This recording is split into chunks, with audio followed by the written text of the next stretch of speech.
Genesis 50. Joseph threw himself on his father and wept over him and kissed him. Then Joseph directed the physicians in his service to embalm his father Israel. So the physicians embalmed him, taking a full 40 days, for that was the time required for embalming. And the Egyptians mourned for him 70 days.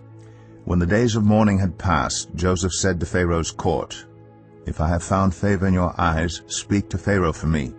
Tell him, my father made me swear an oath and said, I am about to die. Bury me in the tomb I dug for myself in the land of Canaan. Now let me go up and bury my father. Then I will return." Pharaoh said, "Go up and bury your father, as he made you swear to do."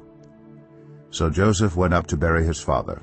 All Pharaoh's officials accompanied him, the dignitaries of his court and all the dignitaries of Egypt, besides all the members of Joseph's household and his brothers and those belonging to his father's household.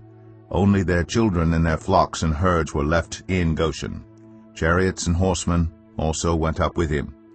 It was a very large company. When they reached the threshing floor of Atad, near the Jordan, they lamented loudly and bitterly. And there Joseph observed a 7-day period of mourning for his father.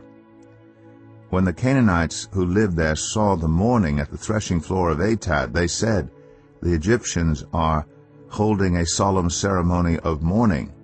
That is why that place near the Jordan is called Abel Mizraim. So Jacob's sons did as he had commanded them. They carried him to the land of Canaan and buried him in the cave in the field of Machpelah near Mamre, which Abraham had bought along with the field as a burial place from Ephron the Hittite.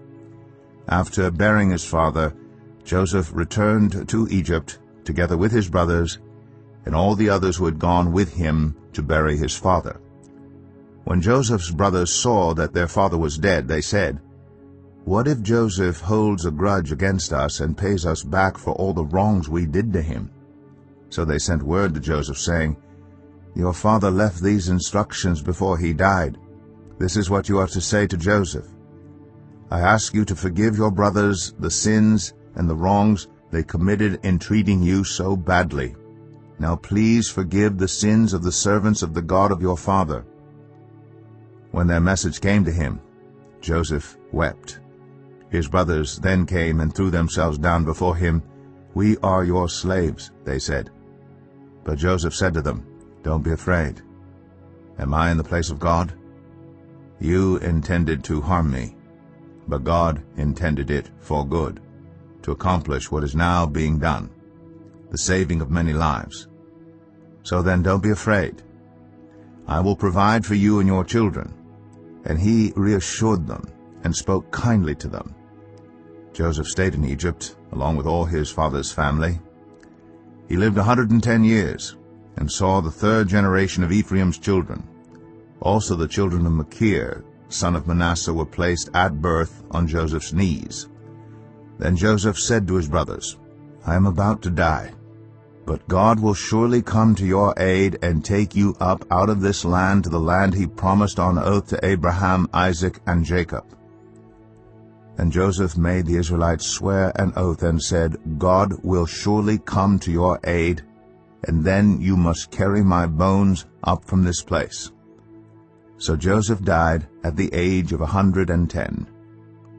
And after they embalmed him, he was placed in a coffin in Egypt.